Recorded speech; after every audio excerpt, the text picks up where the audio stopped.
شاب. وانا اقول ريال مدريد عنده ثروه. الشيء اللي شاهدناه اليوم خصوصا ثروه مهمه شاب صح. طبيعي انا اقول لازم زيدان يفكر في التشكيل، لان لما تشاهد كوفازيتش وتشاهد اسانسيو ايسكو رودريغيز لوكاس فاسكيز، يعني ثروه هذا مستقبل الريال. خنق هذا الهدف. شوفوا ايسكو اول كره، ايسكو تمريره ممتازه، التمركز نتاعو جيد والتسديده. شاهدنا ال 20 دقيقه خلق 4 فرص، سجل فرصتين وكورتين على القائم. توضح لنا قيمه ما لقاوش صعب محاصرتهم، لانه كلهم فنانين كلهم مميزين.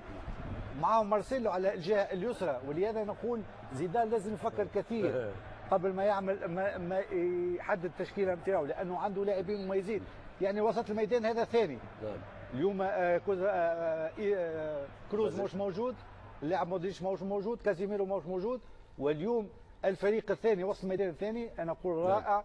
واعتقد ان الفريق الريال عنده زاد بشري مميز، وعلى زيدان ان يستثمر في اللاعبين هذوما خصوصا في بقيه مشوار الدوري والتشامبيونز ليج. 8 اهداف اذا في مباراه. وهذا الفارق بين البارسا والريال. لاحظنا البارسا لعب بالاحتياط اليوم.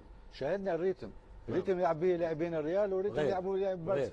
مباراة اصعب بالنسبه لريال مدريد، يلعب ديبورتيفو والفريق يلعب ضد اوساسونا. توضح لنا قيمه احتياط ريال مدريد مقارنه بالبارسا. صباتي جدا، امكانياتهم محدوده من ناحيه. شاهدنا اليوم الريال بصراحه لاعبين منتخب. انا اقول عنده 4 5 لاعبين باش يكونوا في المنتخب في المستقبل القريب، مستقبله اساسيين في المنتخب. المباراه كانت صعبه، انما على المستطيل الاخضر المباراه سيدها ريال مدريد وسهل الامور علينا تماما. وبدايه المباراه اول 14 دقيقه وهدفين سهل الامور بالنسبه لريال مدريد. وايضا التشكيل اللي بدا به زيدان تشكيل قوي لديه الرغبه لاثبات الذات والاصرار واراحه النجوم السابقين. فالفريق الاحتياطي تحسه كانه الفريق الاساسي، بل على العكس قدم نموذج للفريق الاساسي، كيفيه الحفاظ على النتيجه، كيفيه الاخطاء، خلق فرص، كيفيه استغلالها. كل دي ادت فوائد كثيره بالنسبه لريال مدريد.